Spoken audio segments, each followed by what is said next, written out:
2023년 12월 62세 김순자 집사님은 사업 실패로 빚만 3억이 남았습니다. 남편은 스트레스로 쓰러져 병원 신세를 지게 되었고 성인이 된 두 자녀는 부모를 원망하며 연락을 끊었습니다. 희망이 보이지 않던 그해 12월 어느 새벽 순자 집사님은 얼어붙은 손을 비비며 교회 새벽 기도회에 나왔습니다. 그날 담임 목사님께서 하신 말씀이 그분의 인생을 바꾸었습니다. 복잡한 기도 필요 없습니다. 단 한 가지 기도를 매일 반복하십시오. 하나님께서 반드시 응답하십니다. 순자 집사님은 그날부터 매일 새벽 똑같은 기도를 반복하기 시작했습니다. 한 달이 지나고 두 달이 지나고 석 달이 지났습니다. 그리고 정확히 1년 후인 2024년 12월 믿을 수 없는 일이 일어났습니다. 3억의 빚이 모두 갚아졌고 남편은 건강을 되찾았으며 자녀들이 먼저 연락을 해왔습니다.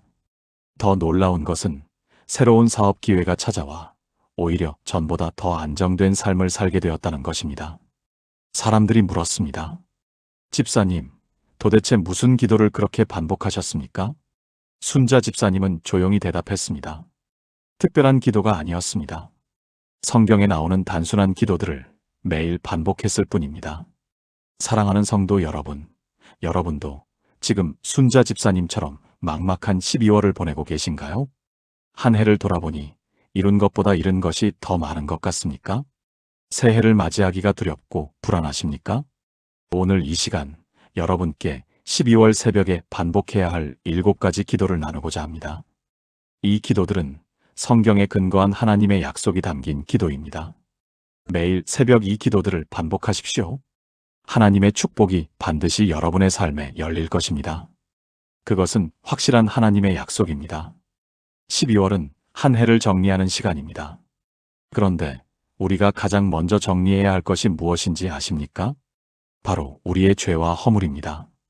많은 분들이 축복을 구하면서 정작 자신의 죄는 돌아보지 않습니다. 집을 청소하지 않고 새 가구를 들여놓으려는 것과 같습니다. 축복의 통로를 막고 있는 것이 바로 우리 안에 회개하지 않은 죄입니다. 성경은 이렇게 말씀하십니다. 만일 우리가 우리 죄를 자백하면 그는 미쁘시고 의로우사 우리 죄를 사하시며 우리를 모든 불의에서 깨끗하게 하실 것이요. 요한일서 1장 9절. 이 말씀을 보십시오. 만일 우리가 우리 죄를 자백하면이라고 하셨습니다. 조건이 있습니다. 우리가 먼저 자백해야 한다는 것입니다. 그런데 하나님께서 우리 죄를 사하시는 이유를 보십시오. 그는 미쁘시고 의로우사라고 하셨습니다. 하나님은 신실하신 분이시기 때문에 약속을 반드시 지키십니다. 하나님은 의로우신 분이시기 때문에 공정하게 판단하십니다. 우리가 진심으로 회개할 때 하나님은 반드시 용서하십니다. 이것이 하나님의 성품이기 때문입니다. 구약시대 다윗 왕을 생각해 보십시오. 그는 밧세바와 간음하고 그녀의 남편 우리아를 죽게 만든 큰 죄를 지었습니다. 왕으로서의 권력을 악용한 끔찍한 범죄였습니다. 그런데 선지자 나단이 다윗의 죄를 지적했을 때 다윗은 즉시 회개했습니다.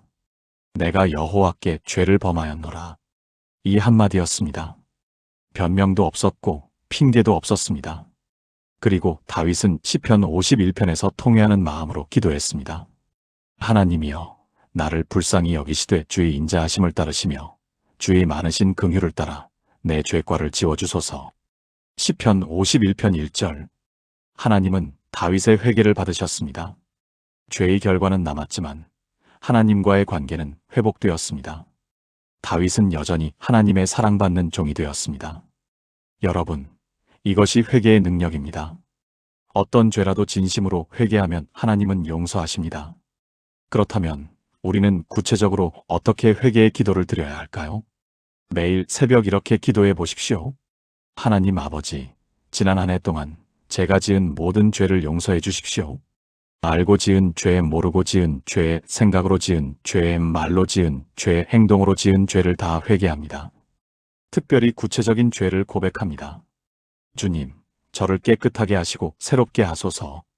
이 기도를 매일 반복하십시오. 구체적인 죄의 내용은 매일 달라질 수 있습니다. 어제 지은 죄를 오늘 회개하고 오늘 깨달은 죄를 내일 회개하십시오.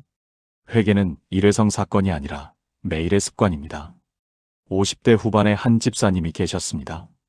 그분은 30년 전 사업을 하면서 동업자를 속이고 큰 돈을 챙긴 적이 있었습니다. 그 후 사업은 잘 되었지만 마음에 평안이 없었습니다. 교회를 열심히 다녔지만 기도가 막힌 것 같았고 말씀이 들어오지 않았습니다. 어느 12월 새벽 그분은 30년 전 그 일을 회개하기로 결심했습니다. 매일 새벽 무릎 꿇고 그 죄를 고백하며 용서를 구했습니다. 한 달쯤 지났을 때 그분은 깨달았습니다. 단순히 기도로만 끝날 일이 아니라는 것을 말입니다. 그분은 용기를 내어 30년 만에 그 동업자를 찾아갔습니다. 그리고 진심으로 사과하고 그동안의 이자까지 계산해서 빚을 갚았습니다. 그날 이후 그분의 삶이 완전히 달라졌습니다. 기도가 뚫렸고 말씀이 살아서 들어왔습니다. 무엇보다 마음의 평안이 찾아왔습니다. 사랑하는 성도 여러분, 혹시 여러분 마음속에도 회개하지 못한 죄가 남아 있습니까? 오래전 일이라 잊으려고 했지만 여전히 마음 한구석에 걸리는 것이 있습니까? 오늘부터 매일 새벽 그 죄를 하나님 앞에 고백하십시오. 필요하다면 구체적인 행동으로 옮기십시오. 회개는 새로운 시작의 문을 여는 열쇠입니다. 12월에 매일 새벽 이 회개의 기도로 시작하십시오. 회개의 기도 다음에 반드시 드려야 할 기도가 있습니다. 바로 감사와 찬양의 기도입니다. 많은 분들이 하나님께 구하는 기도는 잘하시는데 감사하는 기도는 잘 못하십니다. 우리는 없는 것에 집중하느라 있는 것을 보지 못합니다. 이루지 못한 것을 한탄하느라 이미 받은 은혜를 잊어버립니다. 그런데 성경은 분명히 말씀하십니다. 범사에 감사하라. 이것이 그리스도 예수 안에서 너희를 향하신 하나님의 뜻이니라. 데살로니가전서 5장 18절. 범사에 감사하라고 하셨습니다. 모든 일에 감사하라는 것입니다. 좋은 일에만 감사하는 것이 아닙니다. 어려운 일 가운데서도 감사하라는 것입니다. 이것이 하나님의 뜻이라고 분명히 말씀하셨습니다. 그렇다면 왜 하나님은 우리에게 감사를 명령하실까요? 감사는 단순히 예의 바른 행동이 아닙니다. 감사는 영적인 능력입니다. 감사할 때 우리 마음의 문이 열립니다. 감사할 때 하나님의 임재가 가까이 오십니다. 감사할 때 새로운 은혜가 흘러들어옵니다. 구약시대 나오미와 룻의 이야기를 기억하십니까? 나오미는 남편과 두 아들을 모두 잃고 고국으로 돌아왔습니다. 그녀는 자신의 이름을 나오미 기쁨에서 말아 쓴 말로 바꾸자고 했습니다. 전능자가 나를 심히 괴롭게 하셨으므로 나를 나오미라 부르지 말고 마라라 부르라. 룻기 1장 20절. 나오미의 마음은 온통 상실과 고통으로 가득했습니다. 그런데 그녀의 며느리 룻은 달랐습니다. 룻도 남편을 잃었고 낯선 땅에 왔지만 감사하는 마음을 잃지 않았습니다. 그녀는 보아스의 밭에서 이삭을 줍게 되었을 때 어찌하여 내게 은혜를 베푸시나이까라며 감사했습니다. 룻의 감사하는 마음이 보아스를 감동시켰고 결국 구속자를 만나는 축복으로 이어졌습니다. 나오미도 나중에는 룻을 통해 회복의 은혜를 경험했습니다. 감사는 상황을 바꾸는 능력이 있습니다. 그렇다면 우리는 어떻게 감사의 기도를 드려야 할까요? 매일 새벽 구체적으로 감사 제목을 열거하십시오. 하나님 아버지, 오늘 아침 눈을 뜨게 하심을 감사합니다. 이 새벽에 기도할 수 있는 건강을 주심을 감사합니다. 가족을 지켜주심을 감사합니다. 일할 수 있는 힘을 주심을 감사합니다. 지난 한 해 동안 우리를 인도하심을 감사합니다. 작은 것부터 시작하십시오. 당연하게 여겼던 것들을 다시 보십시오. 아침에 눈을 뜨는 것, 숨을 쉬는 것, 걸을 수 있는 것, 듣고 볼 수 있는 것. 이 모든 것이 하나님의 은혜입니다. 60대 초반의 한 권사님이 계셨습니다. 그분은 지난 한 해 동안 정말 힘든 시간을 보냈습니다. 남편이 사업에 실패했고 자녀는 직장을 잃었으며 본인도 건강에 문제가 생겼습니다. 12월이 되었을 때 그분의 마음은 온통 불평과 원망으로 가득했습니다. 그러던 어느 새벽 목사님께서 감사의 중요성에 대해 설교하셨습니다.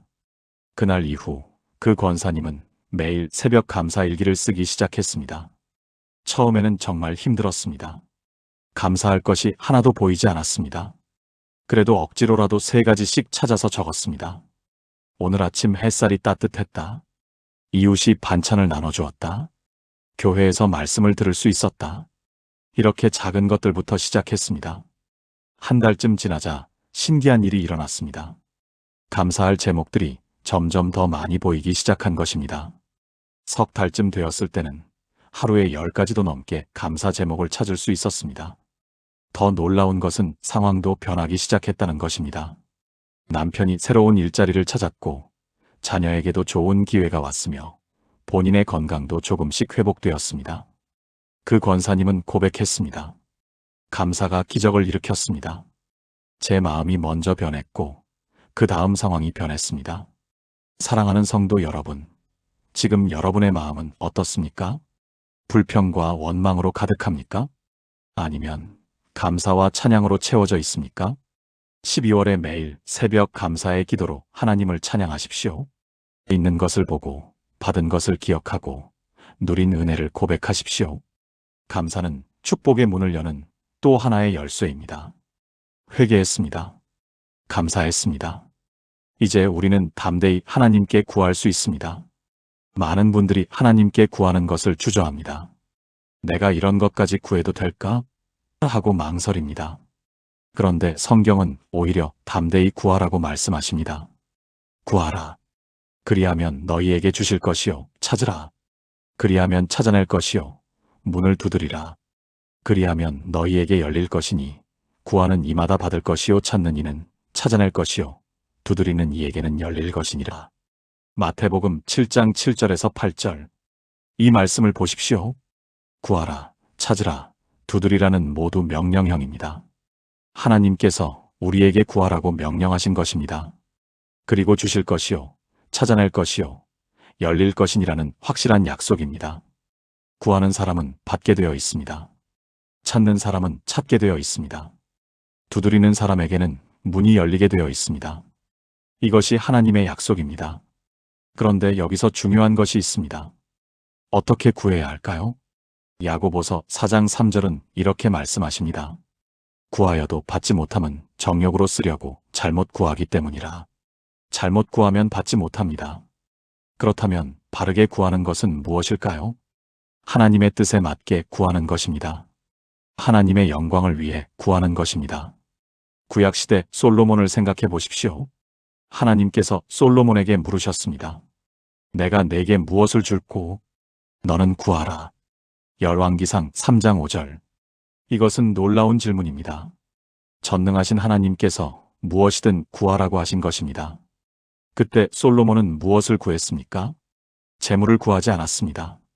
장수를 구하지 않았습니다. 원수의 생명을 구하지 않았습니다.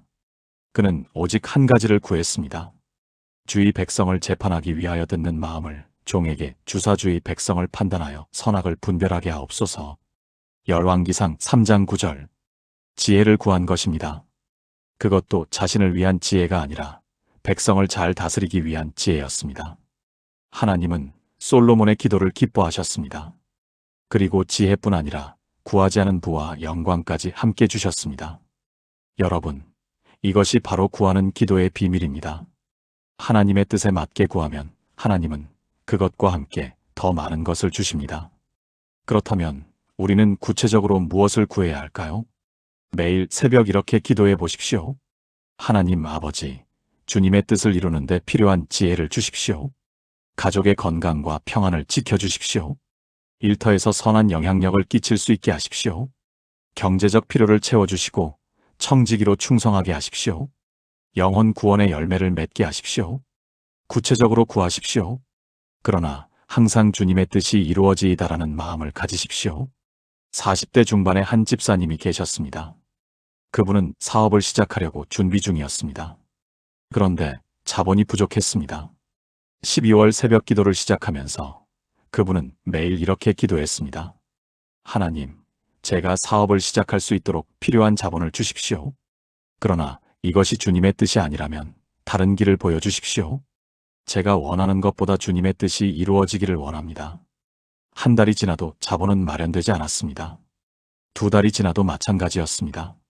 그런데 석 달째 되던 어느 날 예상치 못한 곳에서 연락이 왔습니다. 그분이 다니던 회사에서 새로운 사업부를 만들면서 그분에게 책임자로 맡기겠다는 제안을 한 것입니다. 조건도 그분이 생각했던 것보다 훨씬 좋았습니다. 그분은 깨달았습니다.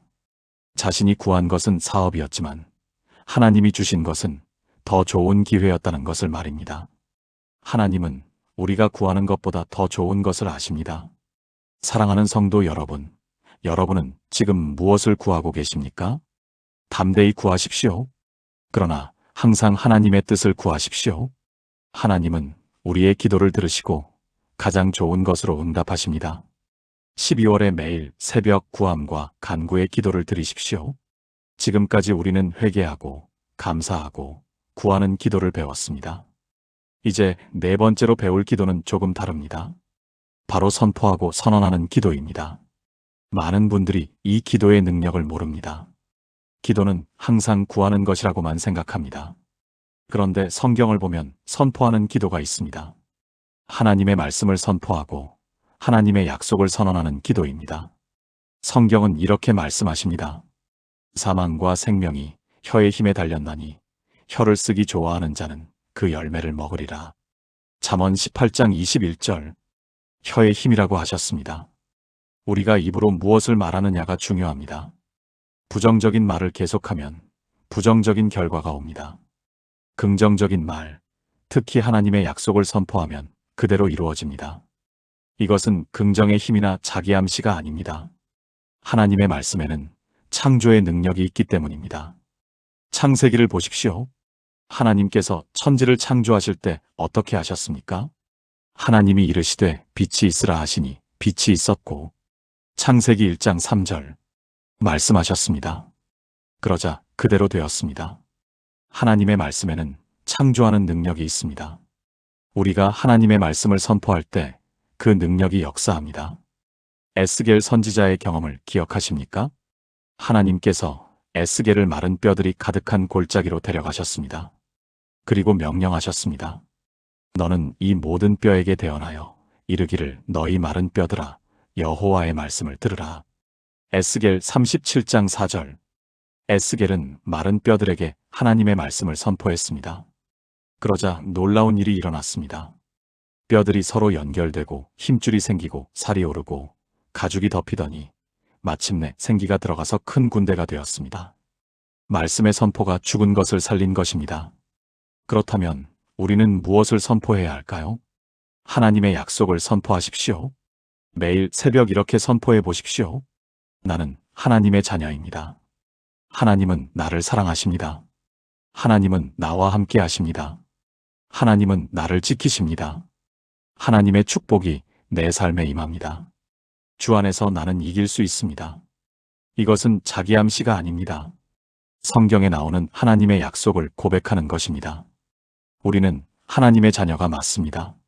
하나님은 우리를 사랑하십니다. 하나님은 우리와 함께 하십니다. 이것들은 모두 성경에 나오는 사실입니다. 그 사실을 입으로 선포하는 것입니다. 50대 후반에 한 권사님이 계셨습니다. 그분은 오랫동안 우울증으로 고생했습니다.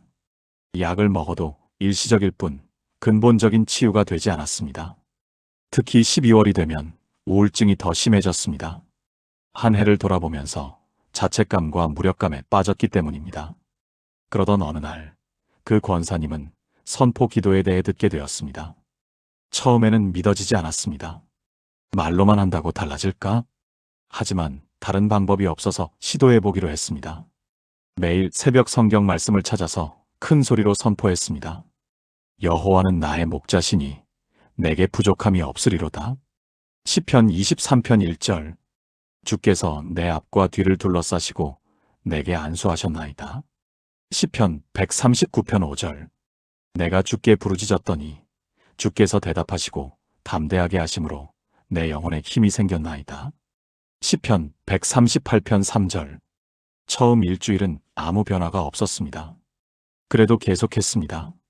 2주째 조금 마음이 평안해지는 것 같았습니다.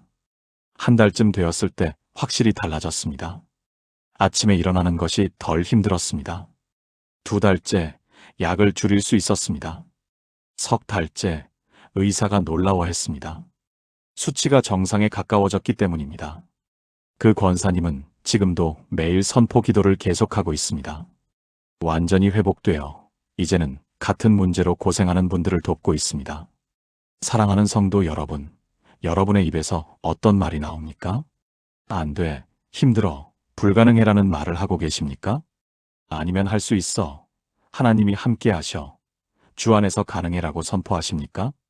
12월에 매일 새벽 하나님의 말씀을 선포하십시오. 여러분의 입술로 하나님의 약속을 선언하십시오. 그 말씀이 여러분의 삶에 이루어질 것입니다. 우리는 지금까지 회개하고 감사하고 구하고 선포하는 기도를 배웠습니다. 이제 5번째로 우리에게 꼭 필요한 기도를 나누겠습니다. 바로 보호와 인도를 구하는 기도입니다. 이 세상을 살아가는 것은 쉽지 않습니다. 보이는 어려움도 많고 보이지 않는 영적 전쟁도 있습니다. 우리는 매일 하나님의 보호와 인도가 필요합니다. 특히 12월은 한 해를 마무리하고 새해를 준비하는 중요한 시기입니다. 앞으로 어떤 길을 가야 할지 하나님의 인도가 절실히 필요합니다. 성경은 이렇게 말씀하십니다. 여호와는 내 생명을 지키시는 이시라. 여호와께서 너를 지키사 내 우편에 그늘이 되시나니 낮에 해가 너를 상하게 하지 아니하며 밤의 달도 너를 해치지 아니하리로다. 시편 121편 5절에서 6절. 여호와는 내 생명을 지키시는 이라고 하셨습니다. 하나님은 우리를 지키시는 분이십니다. 내 우편에 그늘이 되시나니라고 하셨습니다. 항상 우리 곁에 계시면서 보호하신다는 것입니다. 낮의 해도 밤의 달도 우리를 해치지 못합니다. 왜냐하면 하나님께서 지키시기 때문입니다. 또한 하나님은 우리를 인도하시는 분이십니다. 내가 주의 말씀의 빛으로 주께 나아가며 주의 법대로 행하리이다. 시편 119편 105절. 하나님의 말씀이 우리 발의 등이 되고 우리 길의 빛이 됩니다. 하나님은 우리가 가야 할 길을 아십니다. 그리고 그 길로 우리를 인도하십니다. 출애굽 당시 이스라엘 백성들을 생각해 보십시오. 그들은 애굽에서 나와 광야를 지나 약속의 땅으로 가야 했습니다. 길은 험했고 적들은 많았습니다. 그런데 하나님께서 어떻게 하셨습니까? 낮에는 구름 기둥으로 그들의 길을 인도하시고 밤에는 불 기둥으로 그들을 비추사 낮이나 밤이나 진행하게 하시니 출애굽기 13장 21절.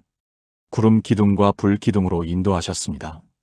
이스라엘 백성들은 그 기둥을 따라가기만 하면 되었습니다. 하나님께서 직접 앞서가시면서 길을 인도하신 것입니다. 또한 하나님은 그들을 보호하셨습니다. 홍해가 갈라졌고 반석에서 물이 나왔으며 하늘에서 만나가 내렸습니다. 적들이 공격해올 때는 여호수아와 함께 싸워주셨습니다. 40년 광야 생활 동안 그들의 옷이 헤어지지 않았고 발이 부르트지 않았습니다. 이것이 하나님의 보호입니다. 그렇다면 우리는 어떻게 보호와 인도를 구해야 할까요? 매일 새벽 이렇게 기도해 보십시오. 하나님 아버지, 오늘 하루도 저를 지켜주십시오. 보이는 위험과 보이지 않는 위험에서 저를 보호하여 주십시오. 사고와 재난에서 지켜주시고 악한 자의 손에서 건져주십시오. 그리고 제가 가야 할 길을 보여주십시오.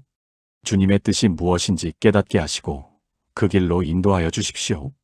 구체적으로 기도하십시오. 가족의 안전을 위해, 일터에서의 보호를 위해, 건강을 위해 기도하십시오. 또한 중요한 결정을 앞두고 있다면 하나님의 인도를 구하십시오. 30대 후반의 한 집사님이 계셨습니다. 그분은 이직을 고민하고 있었습니다. 현재 직장은 안정적이지만 발전 가능성이 보이지 않았습니다. 새로운 회사에서 제안이 왔는데 조건은 좋았지만 회사가 설립된 지 얼마 안 된 스타트업이었습니다. 어느 쪽을 선택해야 할지 결정을 내릴 수 없었습니다. 12월 새벽 기도를 시작하면서 그 집사님은 매일 하나님의 인도를 구했습니다. 하나님, 제가 어느 길로 가야 할지 모르겠습니다. 주님의 뜻을 보여주십시오. 한 달 동안 기도했지만 확실한 답이 오지 않았습니다. 그런데 어느 날 말씀 묵상을 하다가 잠언 3장 5절에서 6절이 마음에 와닿았습니다. 너는 마음을 다하여 여호와를 신뢰하고 내 명철을 의지하지 말라. 너는 범사에 그를 인정하라. 그리하면 내 길을 지도하시리라. 내 명철을 의지하지 말라는 말씀이 특히 마음에 꽂혔습니다. 그 집사님은 자신이 계속 자기 생각으로만 판단하려고 했다는 것을 깨달았습니다. 그날부터 기도를 바꿨습니다. 하나님, 제 생각을 내려놓습니다. 주님께서 인도하시는 대로 가겠습니다. 그리고 며칠 후 기도 중에 평안함이 찾아왔습니다. 새로운 회사로 가야 한다는 확신이 들었습니다. 결과적으로 그 결정은 옳았습니다. 새 회사에서 그분은 더 큰 역할을 맡게 되었고 신앙적으로도 더 성장할 수 있는 기회를 얻었습니다. 사랑하는 성도 여러분, 여러분은 지금 어떤 결정을 앞두고 계십니까? 혼자 고민하지 마십시오. 하나님께 인도를 구하십시오. 또한 매일 하나님의 보호를 구하십시오. 하나님은 우리를 사랑하시는 아버지이십니다. 우리를 지키시고 인도하시기를 원하십니다. 12월에 매일 새벽 보호와 인도를 구하는 기도를 드리십시오. 이제 6번째 기도를 나누겠습니다. 바로 치유와 회복을 구하는 기도입니다. 한 해를 마무리하는 12월이 되면 우리는 깨닫게 됩니다. 한 해 동안 우리 몸과 마음에 많은 상처가 생겼다는 것을 말입니다. 몸의 질병도 있고 마음의 상처도 있고 관계의 깨어짐도 있습니다. 새해를 맞이하기 전에 우리는 치유와 회복이 필요합니다. 성경은 이렇게 말씀하십니다. 그가 찔림은 우리의 허물 때문이요. 그가 상함은 우리의 죄악 때문이라. 그가 징계를 받음으로 우리는 평화를 누리고 그가 채찍에 맞음으로 우리는 나음을 받았도다. 이사야 53장 5절. 예수님께서 십자가에서 고난받으신 이유가 무엇입니까? 우리의 죄 때문만이 아닙니다. 우리의 질병과 상처를 치유하시기 위해서입니다. 그가 채찍에 맞음으로 우리는 나음을 받았도다라고 분명히 말씀하셨습니다. 예수님의 상처로 우리가 치유받습니다. 이것은 하나님의 약속입니다. 신약시대 예수님의 사역을 보십시오. 복음서 곳곳에서 예수님께서 병자들을 고치시는 장면이 나옵니다. 나병 환자, 중풍병자, 혈루병 여인, 소경, 귀머거리, 벙어리. 예수님께서 만지시고 말씀하시면 즉시 나았습니다. 또한 예수님은 마음의 병도 고치셨습니다.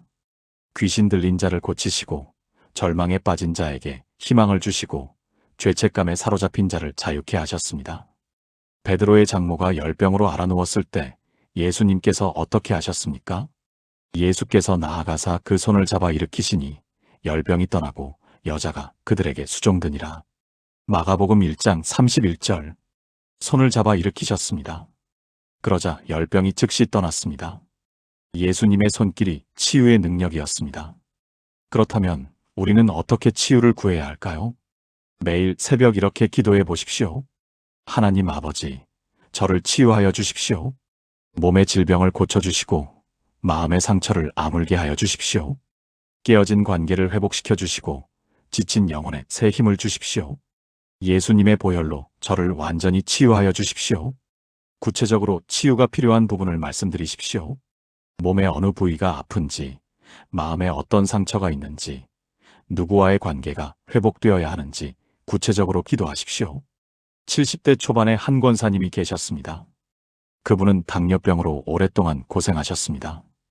약을 먹고 조절은 하지만 점점 악화되어 합병증이 걱정되는 상황이었습니다. 더 힘든 것은 20년 전 자녀와의 갈등으로 생긴 마음의 상처였습니다. 자녀가 결혼할 때 반대했던 것이 화근이 되어 관계가 끊어진 것입니다. 20년 동안 연락도 없었습니다. 몸도 아프고 마음도 아픈 그분은 12월 새벽 기도를 시작했습니다. 매일 새벽 치유를 구했습니다. 당뇨병의 치유도 구했지만 더 간절히 구한 것은 자녀와의 관계 회복이었습니다. 하나님, 제 몸을 고쳐주시는 것도 감사하지만 자녀와 화해할 수 있게 해주십시오. 제가 먼저 용서를 구하고 싶습니다. 매일 기도했습니다. 한 달, 2달, 3달, 그리고 12월 말 크리스마스를 며칠 앞둔 어느 날 20년 만에 자녀에게서 전화가 왔습니다. 엄마, 저예요. 그동안 정말 미안했어요. 전화를 받는 순간 그 권사님은 눈물이 쏟아졌습니다. 크리스마스 날 20년 만에 가족이 모였습니다. 서로 용서를 구하고 포옹했습니다. 신기한 것은 그날 이후 당뇨 수치도 조금씩 좋아지기 시작했다는 것입니다. 의사도 놀라워했습니다. 그 권사님은 깨달았습니다. 마음의 치유가 먼저 왔을 때 몸의 치유도 따라온다는 것을 말입니다. 사랑하는 성도 여러분, 여러분은 지금 어떤 치유가 필요하십니까? 몸의 질병입니까? 마음의 상처입니까? 관계의 회복입니까? 하나님께 구하십시오. 하나님은 치유하시는 분이십니다. 예수님의 이름에는 치유의 능력이 있습니다. 12월에 매일 새벽 치유와 회복을 구하는 기도를 드리십시오. 하나님은 반드시 응답하실 것입니다. 마지막 7번째 기도입니다. 우리는 지금까지 6가지 기도를 배웠습니다. 회개하고 감사하고 구하고 선포하고 보호와 인도를 구하고 치유를 구했습니다. 이제 마지막으로 할 기도는 축복을 선포하고 헌신을 다짐하는 기도입니다. 많은 분들이 축복을 구하기만 하고 헌신은 하지 않습니다. 받기만 원하고 드리려 하지 않습니다. 그런데 성경은 받는 것과 드리는 것이 함께 가야 한다고 말씀하십니다. 성경은 이렇게 말씀하십니다. 주는 것이 받는 것보다 복이 있다. 사도행전 20장 35절. 예수님께서 직접 하신 말씀입니다. 주는 것이 더 복되다고 하셨습니다. 우리가 하나님께 받은 축복을 다른 사람과 나눌 때 더 큰 축복이 됩니다. 또한 성경은 이렇게 말씀하십니다. 그러므로 형제들아, 내가 하나님의 모든 자비하심으로 너희를 권하노니 너희 몸을 하나님이 기뻐하시는 거룩한 산 제물로 드리라. 이는 너희가 드릴 영적 예배니라. 로마서 12장 1절. 우리 몸을 산 제물로 드리라고 하셨습니다. 이것이 영적 예배라고 하셨습니다. 진정한 예배는 주일에 교회 나와서 찬송하고 헌금하는 것만이 아닙니다. 우리 삶 전체를 하나님께 드리는 것입니다. 구약시대 야곱을 생각해 보십시오. 야곱은 형 에서를 피해 외삼촌 라반의 집으로 가던 중 베델에서 하나님을 만났습니다. 꿈의 사닥다리가 하늘에 닿고 천사들이 오르락 내리락 하는 것을 보았습니다. 그리고 하나님의 음성을 들었습니다. 내가 너와 함께 있어 내가 어디로 가든지 너를 지키며 너를 이끌어 이 땅으로 돌아오게 할지라. 내가 내게 허락한 것을 다 이루기까지 너를 떠나지 아니하리라. 창세기 28장 15절. 놀라운 약속이었습니다. 그때 야곱은 무엇을 했습니까? 서원했습니다. 하나님이 나와 함께 계셔서 내가 가는 이 길에서 나를 지키시고 먹을 양식과 입을 옷을 주시어 내가 평안히 아버지 집으로 돌아가게 하시오면 여호와께서 나의 하나님이 되실 것이요. 내가 기둥으로 세운 이 돌이 하나님의 집이 될 것이요. 하나님께서 내게 주신 모든 것의 10분의 1을 내가 반드시 하나님께 드리겠나이다. 창세기 28장 20절에서 22절. 야곱은 약속을 받았을 뿐만 아니라 헌신을 다짐했습니다. 하나님께서 주신 모든 것의 10분의 1을 드리겠다고 서원한 것입니다. 그리고 야곱은 그 서원을 지켰습니다. 20년 후 야곱이 고향으로 돌아올 때 그는 부자가 되어 있었습니다. 가족도 늘어나고 재산도 많아졌습니다. 하나님께서 야곱과 함께 하시며 축복하신 것입니다. 그렇다면 우리는 어떻게 축복과 헌신의 기도를 드려야 할까요? 매일 새벽 이렇게 기도해 보십시오. 하나님 아버지, 주님께서 주시는 모든 축복을 감사함으로 받겠습니다. 그리고 그 축복을 나만 누리지 않고 다른 사람과 나누겠습니다. 제 시간을, 제 물질을, 제 재능을 하나님의 나라를 위해 사용하겠습니다. 제 삶 전체를 주님께 드립니다. 주님께서 원하시는 대로 사용하여 주십시오. 구체적으로 무엇을 드릴 것인지 다짐하십시오. 시간을 드리겠습니까? 물질을 드리겠습니까? 재능을 드리겠습니까? 구체적인 헌신이 있어야 합니다. 40대 중반의 한 집사님이 계셨습니다. 그분은 사업이 잘 되어 경제적으로 여유가 있었습니다. 그런데 항상 마음 한구석이 허전했습니다. 돈은 많아졌는데 기쁨이 없었습니다. 12월 새벽 기도를 하면서 그분은 깨달았습니다. 받기만 하고 드리지 않았다는 것을 말입니다. 그날부터 그 집사님은 기도를 바꿨습니다. 하나님, 제게 주신 축복을 어떻게 사용하기 원하십니까? 보여주십시오. 기도하면서 마음에 떠오르는 것이 있었습니다. 교회 청소년들이었습니다. 특히 가정 형편이 어려워 대학 진학을 포기하는 청소년들이 안타까웠습니다. 그 집사님은 결심했습니다. 매년 장학금을 지원하기로 한 것입니다. 첫 해에는 2명에게 장학금을 주었습니다. 그 학생들이 열심히 공부해서 좋은 대학에 합격했습니다. 그것을 보는 순간 그 집사님은 말로 표현할 수 없는 기쁨을 느꼈습니다. 사업으로 돈을 벌 때보다 훨씬 더 큰 기쁨이었습니다. 이듬해에는 5명에게 장학금을 주었습니다. 그 후로 매년 장학금을 받는 학생들이 늘어났습니다. 신기한 것은 장학금을 줄수록 사업이 더 잘 되었다는 것입니다. 그 집사님은 고백했습니다. 제가 드린 것보다 하나님께서 훨씬 더 많이 주셨습니다. 주는 것이 받는 것보다 정말 복이 있습니다. 사랑하는 성도 여러분, 여러분은 무엇을 드릴 수 있습니까? 많이 가진 사람만 드리는 것이 아닙니다. 적게 가진 사람도 드릴 수 있습니다. 시간을 드릴 수 있고, 기도를 드릴 수 있고, 친절을 드릴 수 있고, 위로를 드릴 수 있습니다. 중요한 것은 마음입니다. 기꺼이 드리는 마음이 있으면 무엇이든 드릴 수 있습니다. 12월에 매일 새벽 축복을 선포하고 헌신을 다짐하십시오. 하나님께서 주시는 축복을 받고 그 축복을 나누십시오. 그럴 때 여러분의 삶에 더 큰 축복이 넘칠 것입니다.